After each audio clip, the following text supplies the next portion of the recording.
Of America একটা খবরের মধ্যে এনেছেন যে বাংলাদেশের সংখ্যালঘুরা আগের তুলনায় এখন অনেক নিরাপদ রয়েছে। এটা কিন্তু আমার কোনো খবর নয়, এটা বাংলাদেশের খবর নয়, এটা হলো ভয়েস অফ আমেরিকার খবর। যারা নিজেরাই খবর তৈরি করে, বাংলাদেশের খবর ধারে না। তারা বলতেছে সংখ্যালঘুরা বাংলাদেশে আগে ফ্যাসিস্টের চেয়ে, আওয়ামী লীগের চেয়ে এখন নিরাপদ রয়েছে।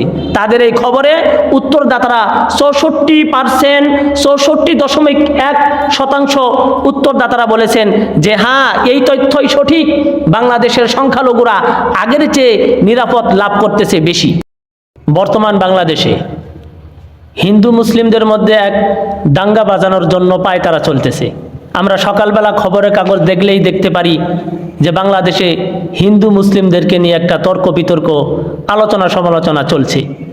এই আলোচনা সমালোচনা হিন্দু মুসলিমদের মধ্যে এত সুন্দর একটি ভ্রাতৃত্বকে নষ্ট করার জন্য, বন্ধনকে নষ্ট করার জন্য কারা পায়তারা করতেছে, এটা আমাদেরকে চিহ্নিত করতে হবে।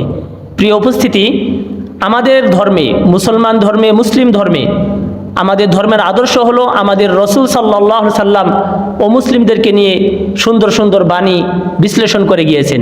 সেই বাণী, সেই আদর্শ আমরা লালন করি।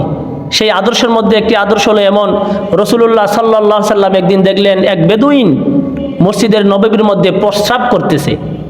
রসুল সাল্লাল্লাহু আলাইহি সাল্লাম এখন রাগান্বিত হইলেন না, রাগান্বিত না হয়ে তার প্রস্রাব সম্পাদন করা পর্যন্ত অপেক্ষা করলেন এবং পরবর্তীতে বেদুইনকে বলে দিলেন যে এটা আমাদের ধর্ম উপাসনালয়, এখানে তোমাকে প্রস্রাব করা যাবে না। এই আদর্শ অমুসলিমদের সাথে আমাদের রাসূল সাল্লাল্লাহু আলাইহি সাল্লাম করেছেন, দেখাই দিয়ে গিয়েছেন। সেই আদর্শ লালন আমরা মুসলিমরা করি। এবং রসুল সাল্লাল্লাহু আলাইহি সাল্লাম হাদিসের মধ্যে ঘোষণা করে দিয়েছেন, কোনো মুসলিম যদি অমুসলিমদের স্বাধীনতা খর্ব করে, তার মাল সম্পদ আত্মসাৎ করার জন্য চেষ্টা করে, সেই মুসলমানের বিপক্ষে, অমুসলিমের পক্ষে কাল কিয়ামতের দিন আমি রাসূলুল্লাহ সাল্লাল্লাহু আলাইহি সাল্লাম আল্লাহ রাব্বুল আলামিনের দরবারে মামলা দায়ের করব। রাসূল সাল্লাল্লাহু আলাইহি সাল্লাম অমুসলিমদের জন্য এই ফ্যাসিলিটি দিয়ে গিয়েছেন। আল্লাহ রাব্বুল আলামিন পবিত্র কালামের মধ্যে ঘোষণা করেছেন, ফালা তাসুব্বু আলিহাতাহুম ফায়াসুব্বুল্লাহ আদুওয়াম বিগাইরি ইলম। তোমরা অমুসলিমদের দেবদেবীকে গালিগালাজ করিও না, যদিও তারা না বুঝে তোমার রবকে গালিগালাজ করে। প্রিয় উপস্থিতি, এই যে অমুসলিমদের সাথে সকালবেলা হইলেই বিকাল পর্যন্ত, সন্ধ্যা পর্যন্ত, রাত্র পর্যন্ত আমরা যে তাদের সাথে একটা বন্ধুত্ব, একটা ভ্রাতৃত্ব, একটা মহব্বত যে সৃষ্টি হয়েছে আমাদের, এই মহব্বত যারা ক্ষুণ্ণ করতে চায় তাদেরকে চিহ্নিত করতে হবে, তাদেরকে চিহ্নিত করতে হবে। অমুসলিমরা আমাদের প্রতিবেশী, অমুসলিমরা আমাদের সামাজিক ভাই। আজকে তাদের সাথে আমাদের একটা দাঙ্গা সৃষ্টি করার জন্য যারা পায়তারা করতেছে, তাদের মধ্যে একটি উগ্রপন্থী সংগঠনের নাম হলো ইসকন। এই ইসকনের সংক্ষিপ্ত পরিচয় যদি আমরা জানতে চাই, ইসকনের জন্ম হলো যুক্তরাষ্ট্রের নিউ ইয়র্কে 1966 সনে। সেখান থেকে তারা জন্ম লাভ করার পরে ভারতে তাদের প্রধান কার্যালয়ে পশ্চিমবঙ্গে যখন তারা ইসকনের নানাবিধ আদর্শ প্রতিষ্ঠা করার জন্য হিন্দুত্ববাদীদের সাথে তাদের সম্পর্ক শুরু হইল, তখন হিন্দুত্ববাদীরা ইসকনের বিরুদ্ধে তিনারা স্লোগান দিয়েছিল। কারণ ইসকন যে তাদের আদর্শ লিখতে গিয়ে, সনাতন ধর্মের আদর্শ লিখতে গিয়ে ইসকনেরা কি করেছিল, সনাতন ধর্মের কিছু আদর্শের সংযোজন বিয়োজন করেছিল এবং তারা শুধু শ্রীকৃষ্ণের পূজা বা উপাসনা করার জন্যই তারা প্রস্তুতি নিতেছিল এবং সনাতন ধর্মের অনেক আদর্শ, অনেক উপাসনালয় তারা ত্যাগ করেছিল। এটা হলো ইসকনের চরম একটি ভুল।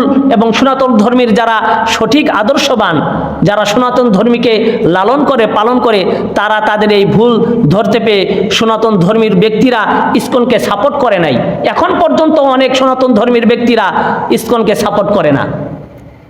আমি বলতে চাই, সনাতন ধর্মীর হিন্দু ভাইদেরকে বলতে চাই, ইসকন কিন্তু আপনাদের বন্ধু নয়, ইসকন আপনাদের প্রতিনিধি নয়। ইসকনের অনেক সমস্যা রয়েছে। ইসকন যে একটা উগ্রপন্থী, বাংলাদেশে তার পরিচয় লাভ করেছে। যখন আবরারুল হক ফাহাদকে হত্যা করা হয়েছে, তার পিছনে যেই ব্যক্তি ইন্ধন দিয়েছে, তার মধ্যে অন্যতম একজন সদস্য হলো ইসকনের সদস্য। এবং যখন চট্টগ্রামে আমার ভাই আইনজীবী সাইফুল ইসলাম আলিফকে হত্যা করা হয়েছে, তখনও ইসকন কিন্তু এর পিছনে জড়িত রয়েছে। ইস্কনের পিছনে জড়িত রয়েছে। ইস্কন হলো একটা উগ্রপন্থী সংগঠনের নাম, উগ্রবাদী সংগঠনের নাম। এই উগ্রবাদী সংগঠনকে আমাদেরকে চিহ্নিত করতে হবে। চিহ্নিত করে আমাদের মধ্যে যে ভ্রাতৃত্ব রয়েছে, যে বন্ধুত্ব রয়েছে, যে সামাজিক মূল্যবোধ রয়েছে, স্বাধীন দেশে যারা এটাকে খর্ব করতে চায় তাদের থেকে বেরিয়ে আসতে হবে। প্রিয় হিন্দু ভাইয়েরা, আমাদেরকে বুঝতে হবে এই বাংলাদেশের ভাবমূর্তি বহির্বিশ্বে প্রকাশ করার জন্য, এর ভাবমূর্তি খর্ব করার জন্য, খারাপ করার জন্য আমাদের মধ্যে, আপনাদের মধ্যে একটি দাঙ্গামা সৃষ্টি করে দিচ্ছে, একটা হাঙ্গামা সৃষ্টি করে দিচ্ছে, একটি মেসেজ দিচ্ছে তারা বহির্বিশ্বে। এটা হলো ইস্কনের কাজ, এটা হলো ইস্কনের কাজ।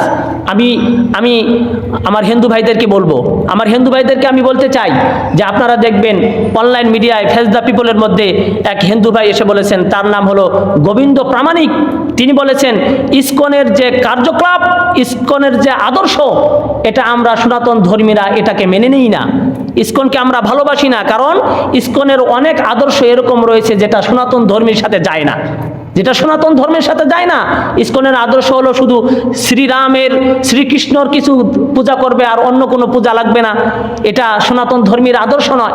ইস্কনের আদর্শ আরেকটি হলো যে তারা জয় শ্রীরাম স্লোগানকে বাংলাদেশে, ভারতে প্রতিষ্ঠা করার জন্য তারা কিন্তু সনাতন ধর্মের পিছনে লেগে পড়ে রয়েছে।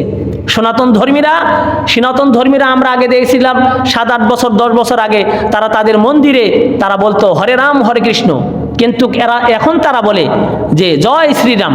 জয় শ্রীরাম কোথা থেকে আসলো? জয় শ্রীরাম RSS বিজেপি থেকে এসেছে। যখন ভারতে কোনো অমুসলিমকে টর্চার করা হইতো, অমুসলিমকে মারা হইতো, হত্যা করা হইতো, তখন RSS বিজেপিরা বলতো জয় শ্রীরাম।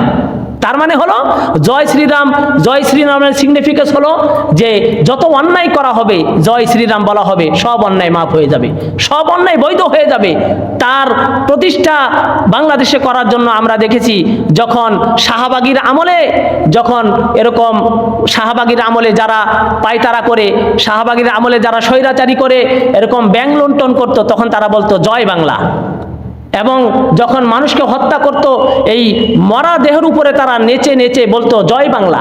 তার মানে এত অন্যায় করার পরে জয় বাংলা বললে হয়তো জয় শ্রীরামের মতন সমস্ত কিছু মাফ হয়ে যাবে। এই হলো জয় শ্রীরাম এবং জয় বাংলার ব্যাখ্যা। প্রিয় হিন্দু ভাইয়েরা, আমরা আপনাদের দুশমন নই, আমরা আপনাদের প্রতিবেশী। 100 বছরের ইতিহাস রয়েছে আপনাদের সাথে ভ্রাতৃত্ব রাখার, বন্ধুত্ব রাখার, মহব্বত রাখার 100 বছরের ইতিহাস রয়েছে।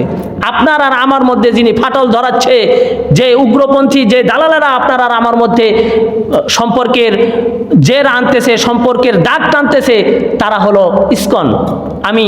আমি একটা খবরের প্রকাশ করে আমি আপনাদের কাছে বলতে চাই যে যেটা ভয়েস অফ আমেরিকা একটা খবরের মধ্যে এনেছেন যে বাংলাদেশের সংখ্যালঘুরা আগের তুলনায় এখন অনেক নিরাপদ রয়েছে। এটা কিন্তু আমার কোনো খবর নয়, এটা বাংলাদেশের খবর নয়, এটা হলো ভয়েস অফ আমেরিকার খবর। যারা নিজেরাই খবর তৈরি করে বাংলাদেশের খবর ধারে না, তারা বলতেছে সংখ্যালঘুরা বাংলাদেশে আগে ফ্যাসিস্টের চেয়ে, আওয়ামী লীগের চেয়ে এখন নিরাপদ রয়েছে। তাদের এই খবরে উত্তরদাতারা 64.1% উত্তরদাতারা বলেছেন যে হ্যাঁ, এই তথ্যই সঠিক, বাংলাদেশের সংখ্যালঘুরা আগের চেয়ে নিরাপদ লাভ করতেছে বেশি।